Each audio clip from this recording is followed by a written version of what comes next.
तो आज मैं आपके पास लेके आया हूँ एक बहुत ही सस्ता और बढ़िया स्टॉक।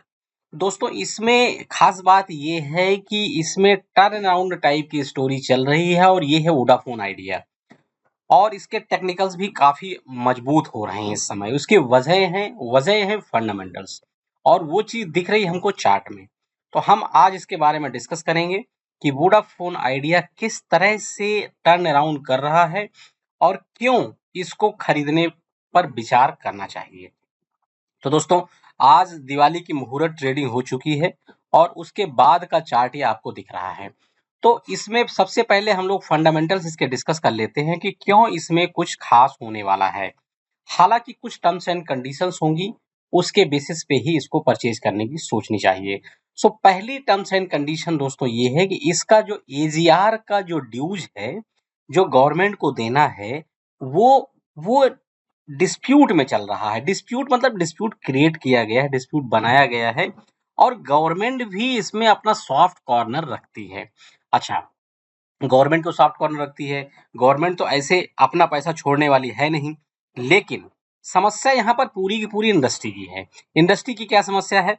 इंडस्ट्री की समस्या ये है कि केवल एयरटेल और जियो, बीएसएनएल तो कहीं आता ही नहीं है, तो ये दोनों कंपनियां ही केवल रह जाएंगी अगर वोडाफोन आइडिया खत्म हो गया यानी कि बंद हो गया तो इससे क्या होगा, डुओपोली क्रिएट हो जाएगी और डुओपोली किसी भी सर्विस इंडस्ट्री के लिए, मार्केट के लिए काफी डेंजरस साबित होती है और वो फिर चीजों को मैनिपुलेट करते हैं और मैनिपुलेट करके और फिर कस्टमर्स को परेशान करते हैं। ठीक है, इसीलिए डुओपोली नहीं होनी चाहिए। तो इसीलिए गवर्नमेंट जो है अपने एजीआर के जो ड्यूज हैं उसमें थोड़ा सॉफ्ट हो रही है और वोडाफोन आइडिया को छूट देना चाहती है। और साथ ही साथ आप देख रहे होंगे कि अगर इस कंपनी को बंद होना होता तो ये काफी पहले बंद हो गई होती, क्योंकि इसकी हालत बहुत दिनों से खराब थी। लेकिन गवर्नमेंट ने इसमें अपनी इसमें इक्विटी जो है परचेज परचेज नहीं बल्कि इक्विटी ले करके इस कंपनी को बचाने की कोशिश की। जो एजीआर के ड्यूज थे उसके अगेंस्ट में इन्होंने इक्विटी ले ली है, जिसमें काफी 35-36% के आसपास गवर्नमेंट की का भी स्टेक है। ठीक है, ये तो एक बात हो गई फंडामेंटल्स। दूसरा फंडामेंटल्स ये है कि इस समय जो आरपू है, आरपू मतलब एवरेज रेवेन्यू पर यूजर जो होता है वो बढ़ रहा है। एयरटेल का भी बढ़ रहा है, रिलायंस जियो का भी बढ़ रहा है, इसीलिए इसका भी बढ़ रहा है, वोडाफोन का बढ़ रहा है। क्यों, कैसे बढ़ रहा है? क्योंकि उन्होंने रिसेंटली रेट्स बढ़ाए हैं और जब रेट बढ़ता है तो आपके रेवेन्यू भी बढ़ता है। तो पर यूजर जो रेवेन्यू होता है वो इनका अभी जो क्वार्टर्स के रिजल्ट है उसमें बढ़ा हुआ दिखाया है और फर्दर भी ये लोग रेट कुछ बढ़ाने वाले हैं, इसकी वजह से भी इनका आरपू बढ़ेगा। ठीक है, तो ये दो हो गई फंडामेंटल चीजें। अब आइए बात करते हैं कि ये चार्ट में कैसा दिखाता है। तो चार्ट में देखिए, आपको एक तो ये यहाँ पर चार्ट आप देख रहे होंगे, तो इसी तरह की खबर आई थी उस समय, गवर्नमेंट इक्विटी वगैरह ली थी। तो उसके बाद ये सबसे पहले कंसोलिडेट कर रहा था। कंसोलिडेशन के बाद ये एक बड़ी सी कैंडल इसने बनाई थी, हालांकि इसमें वॉल्यूम नहीं था, लेकिन ये ब्रेकआउट था काफी दिनों का। ये काफी दिनों का ब्रेकआउट था, नवंबर से लेके 6-7-8 महीने का ब्रेकआउट था। तो उसके बाद इसने काफी अच्छी रैली दी और डबल तक का इसने रिटर्न बना के दिया।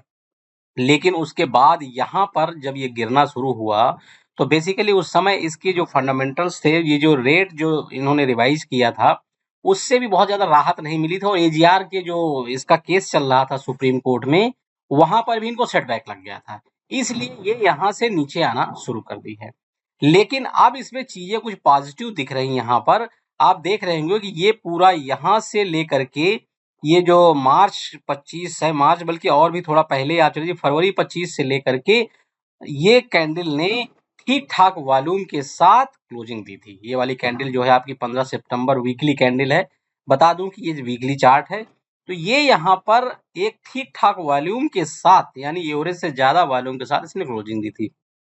ठीक है, तो इसको परचेज बेसिकली यहीं पे करना चाहिए था नेक्स्ट वीक में 8 रुपए के आसपास। बहुत ही बेस्ट रेट था वो 8 रुपए का, लेकिन अभी भी देर नहीं हुई है। अगर ये यहाँ पर स्टेबल रहता है थोड़े दिनों तक तो ये बहुत ही बढ़िया परचेज का कैंडिडेट बनेगा। आप चाहें तो इसमें एसआईपी के रूप में थोड़ा थोड़ा परचेजिंग शुरू कर सकते हैं।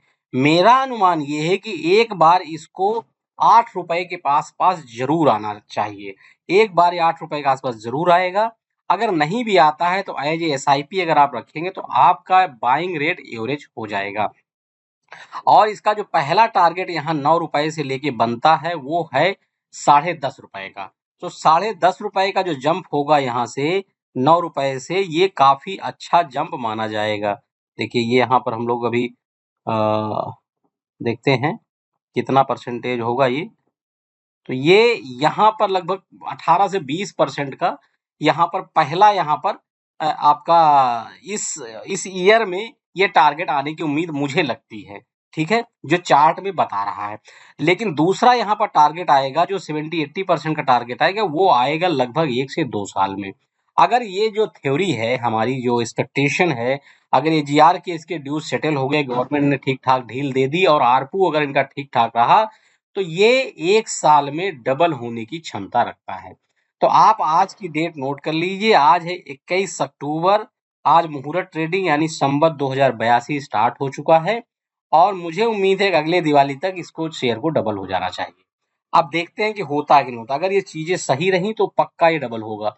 अगर चीजों कुछ गड़बड़ाई, गवर्नमेंट ने ढील नहीं दी, ARPU वगैरह नहीं सही हुआ, तो आप ये मान के चलिए कि इसमें कुछ ना कुछ आप स्टॉप लॉस लगभग यहाँ का लगा लीजिएगा, लगभग 6.5 रुपए का।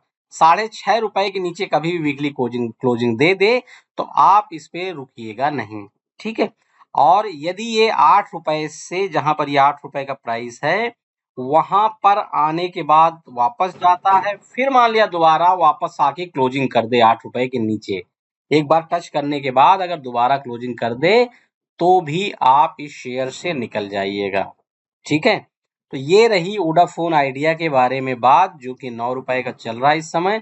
काफी अच्छा पोटेंशियल है, रिस्क टू रिवार्ड रेशो बहुत अच्छा है, तो आप इसमें इन्वेस्टमेंट करने के बारे में सोच सकते हैं। तो अपनी स्टडी कर लीजिए और अगर आप इन्वेस्टमेंट करने का इरादा रखते हैं तो आप इन्वेस्टमेंट इसमें जरूर कीजिए। लेकिन आप ये ध्यान रखिए, अगर ये 2-3 वीक तक अगर यहाँ रह जाए ना तो ये बहुत बढ़िया हो जाएगा, बहुत बढ़िया स्टॉक बन जाएगा ये, ठीक है ना।